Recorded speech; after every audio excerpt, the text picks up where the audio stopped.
Hello guys. Ngayon pala, gagawa pala ako ng pucherong tilapia. Instead pork or chicken. So gagawin natin is fish.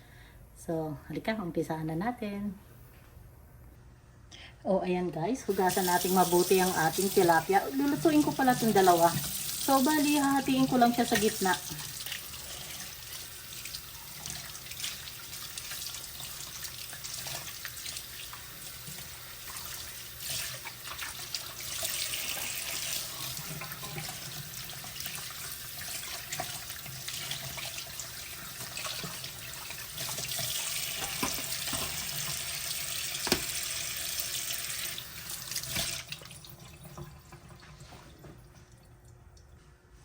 Ngayon naman, hiwain natin ng sa gitna lang.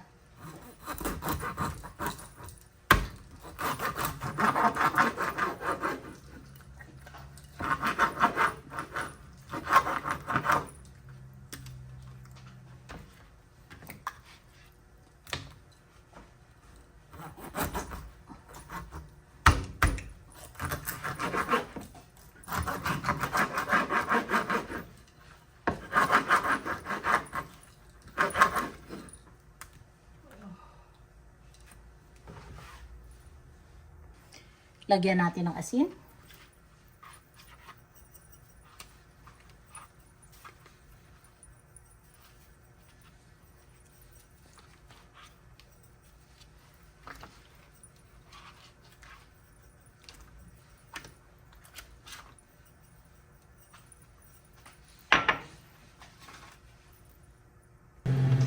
Ayan guys, nilagyan ko na siya ng oil.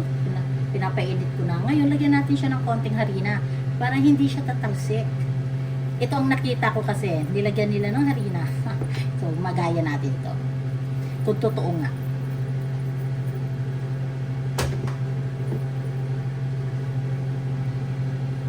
Lagay na natin yung ating isda.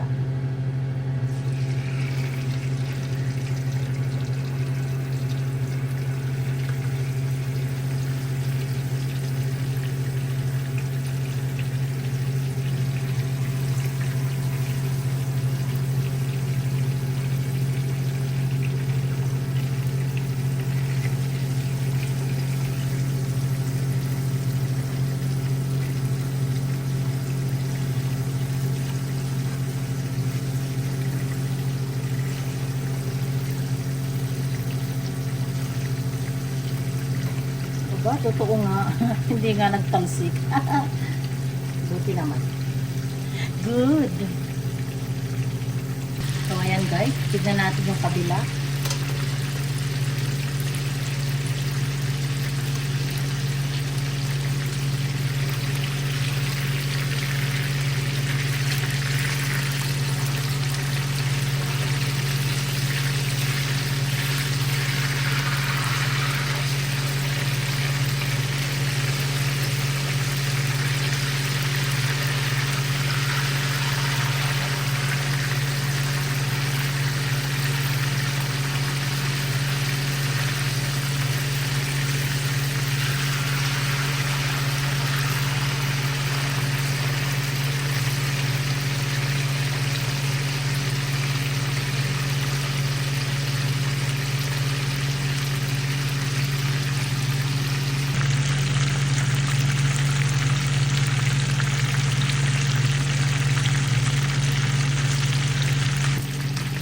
Ayan, tignan na natin kung okay na siya.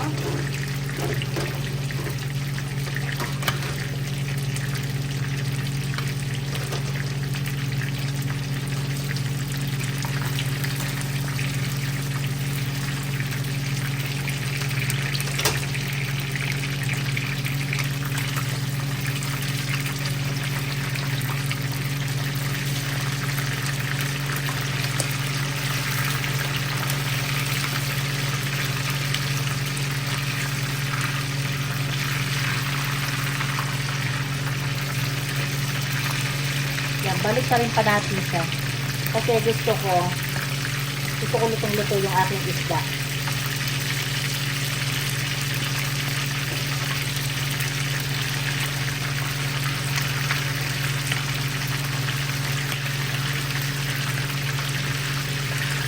Dahan-dahanin lang kasi nga baka masira yung ating isda.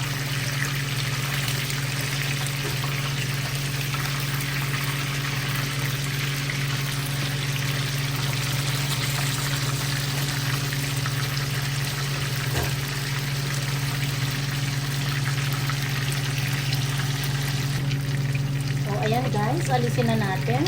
Pwede na to.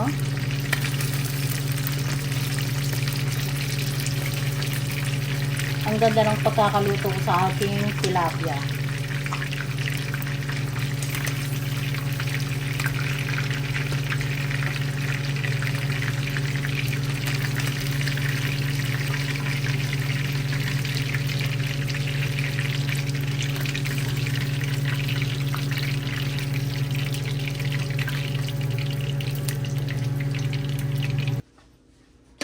Ayan guys, maghiwa na tayo ng ating mga ingredient.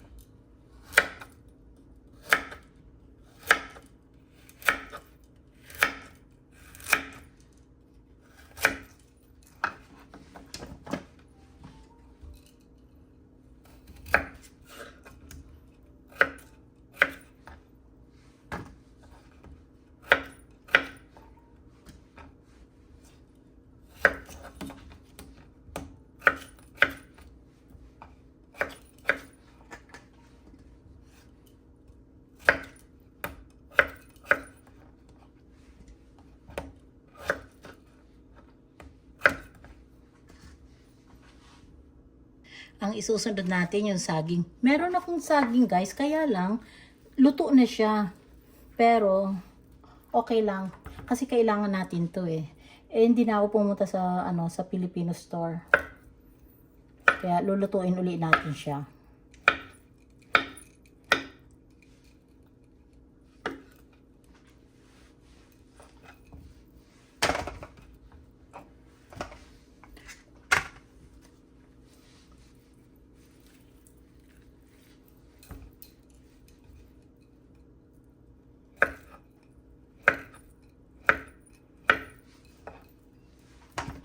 Tapos meron din akong kamote, kaso luto na rin yung kamote ko, pero okay lang.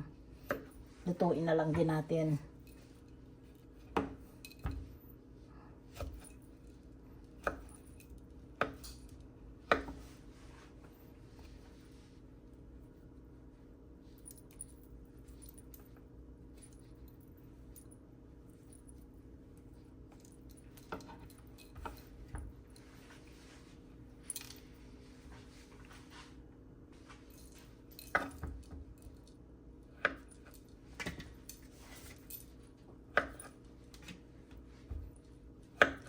So, yung ating kamote is purple ang kulay.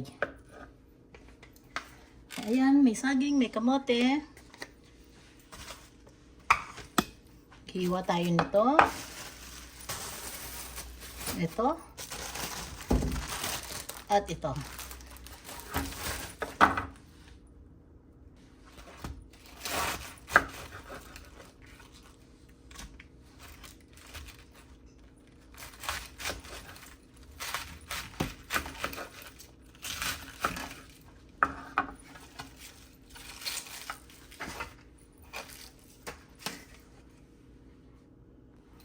Isunod naman natin yung ating green beans. Kaya bali maraming gulay talagang ginawa ko kasi guys, ito lang ang kinakain ko, mga gulay. Hindi na muna ako kumakain ng ng kanin. So far, magaang na yung pakiramdam ko, hindi katulad ng dati na konting lakad ko lang, hingal-hingal na ako. Ngayon, talagang hindi na. Kaya ipagpapatuloy ko talaga to. O ayan, tapos na yung ating green beans. O ayan guys, natapos ko ng hugasan to. Dapat pechay sana eh. Kaso ito lang ang nasa rep ko. Diba bacho yung tawag dito? So, ito na lang. Okay lang. Kasi pinsa naman to ng pechay. O, sige guys. Umpisa na tayo. O, ayan guys. Mainit na yung ating mantika. Unahin natin. Ipiprito natin yung, yung carrot at yung patatas natin. Ipag, ito muna. Patatas muna. O, ayan guys. Pwede na to. Pagay na natin. Kasi luluto naman natin. Para hindi lang siya magulit.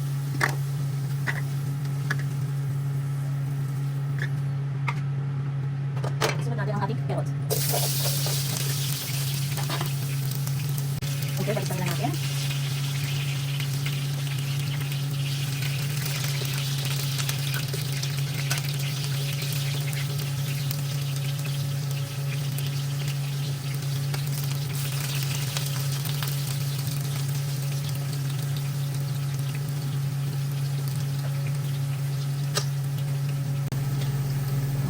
Pwede na, tanggalin na natin.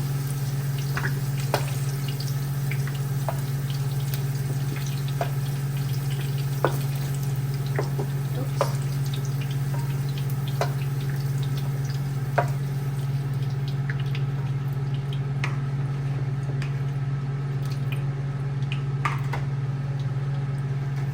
Sunod naman natin yung ating saging. Kahit naluto na to, okay lang.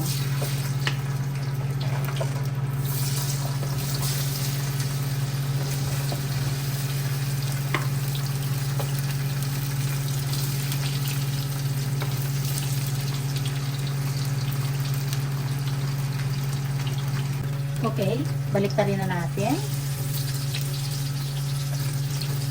O, habang binabaliktad natin, hello nga pala sa aking mga subscriber at saka sa aking mga silent viewers. Love you guys. At saka sa aking mga team Kaposas, sa aking mga na walang sawang hindi umaalis sa akin sa Team Kaposas. So, maraming salamat sa inyo. At saka sa aking mga sa mga team na Golden Heart at saka Team Stardom.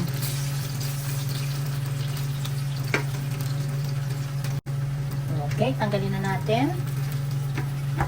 Pwede na to. Kasi luto na kasi to eh. Pinapula ko lang ng konti.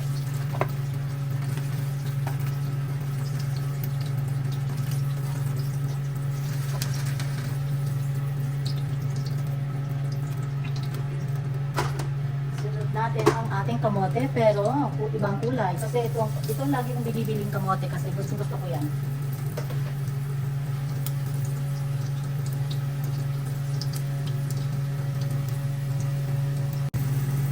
Ayan, baliktarin natin.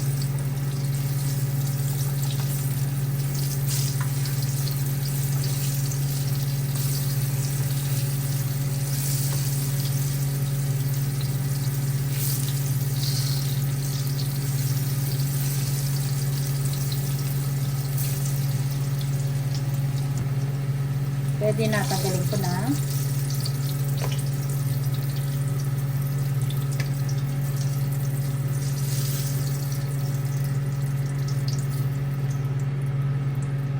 O, ayan. Sila. Sarap. Gusto ko tuloy itong kainin na.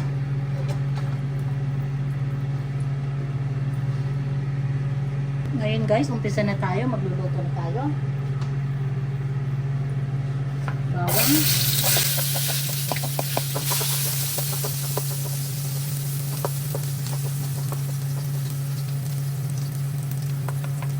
Sibuyas.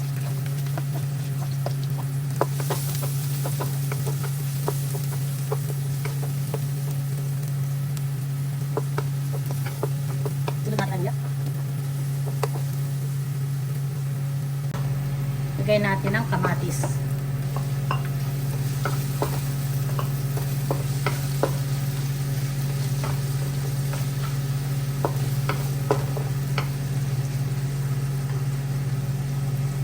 Okay, lagyan natin ng tubig na konti.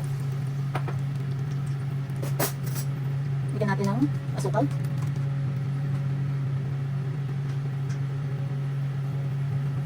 Tapos lagyan natin ng tomato sauce. O gamitan. Okay.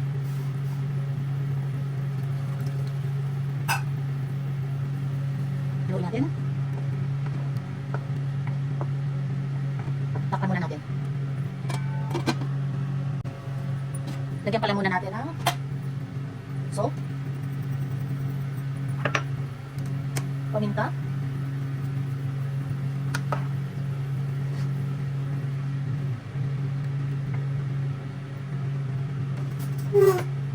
tikman natin yung yung sauce muna, kung kulang sa asin, pero pag kulang, ilalagay ko yung patis. Sarap, pero lagyan ko ng konting patis. Haluin natin.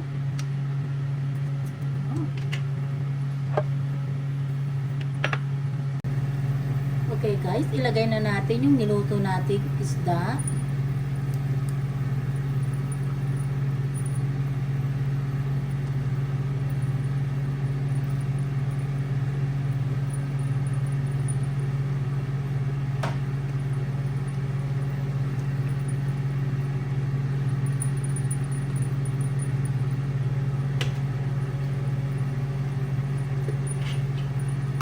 Pagkatapos, ilagay na natin ang ating mga nilutong mga carrots, patatas, saging, tapos kamote.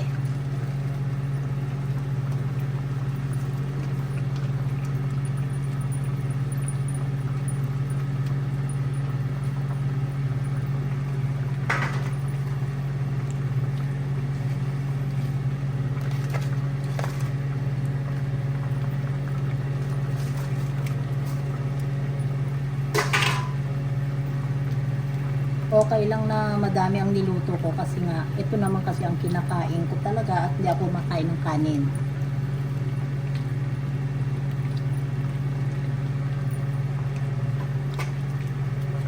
Ngayon takpan ulit natin. Pagkakulo ng isang kulo, ilagay na natin ang ating mga gulay.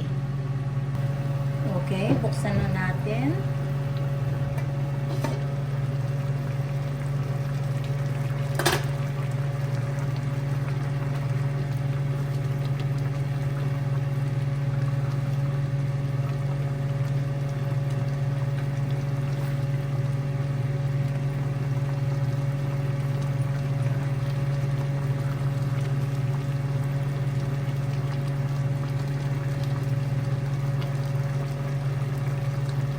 Ilagay na natin guys yung ating gulay.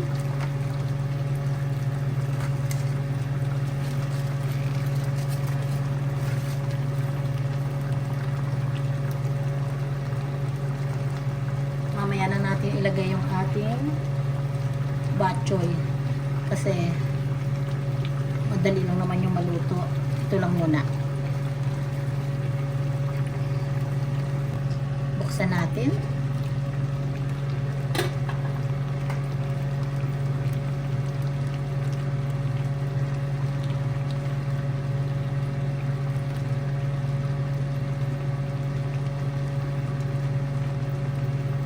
Ingat lang kasi ako guys sa pag kasi syempre may mga kamote tayo dito, may mga saging tayo rito na hindi pwedeng masira. Kailangan ingat-ingat lang.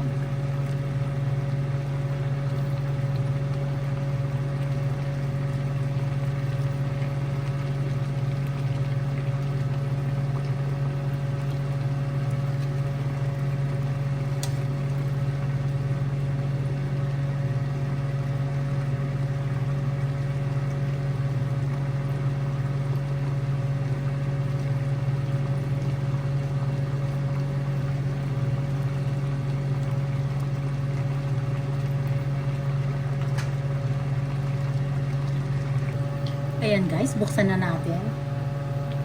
Siya nga pala, ang ginawa ko, inalis ko muna yung yung isda natin kasi nga, 'di ba? Madaling maluto yung isda, hindi katulad sa mga karne, matagal kahit di mo alisin. Ito, isda kasi to. Kaya inalis ko ito na. O ayan, ito na yung mga gulay natin, pinagsama-sama ko na lahat.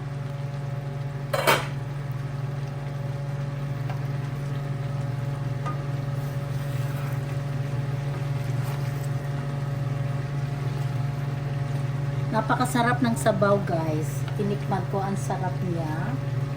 So, bali konti pa. Kasi anihin pa natin yung ating bok choy. Konti na lang. Tapos ilalagay na natin pabalik ang ating tilapia. Nakagawa na naman ako ng bagong content natin para may mapanood tayo. Ang aking ano ba tawag nito? Teka, tignan ko ha. Nalimutan ko ang pangalan kasi niya eh.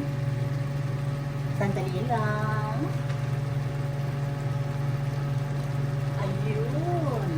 Ang ating pucherong tilapia. Konti na lang. Takpan uli natin. O, ayan guys, buksan na natin.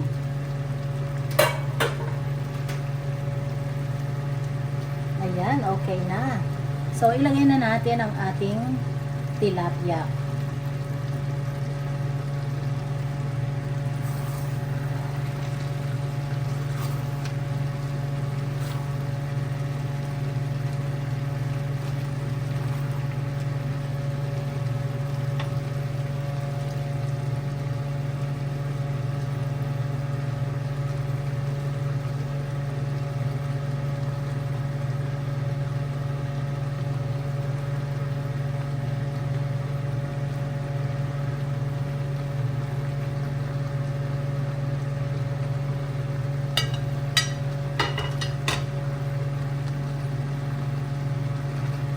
Ayan guys, thank you nga pala sa mga panonood ninyo sa Mami Dory Vlog. Maraming salamat po. Tsaka po kung hindi pa po kayo naka-subscribe sa aking YouTube channel, sana po i-subscribe po ninyo ang Mami Dory Vlog. Maraming salamat po sa inyo. Thank you po. Bye bye, love you guys. Thank you po guys sa panonood po ninyo sa Mami Dory Vlog. Maraming salamat po. Thank you po. Bye-bye.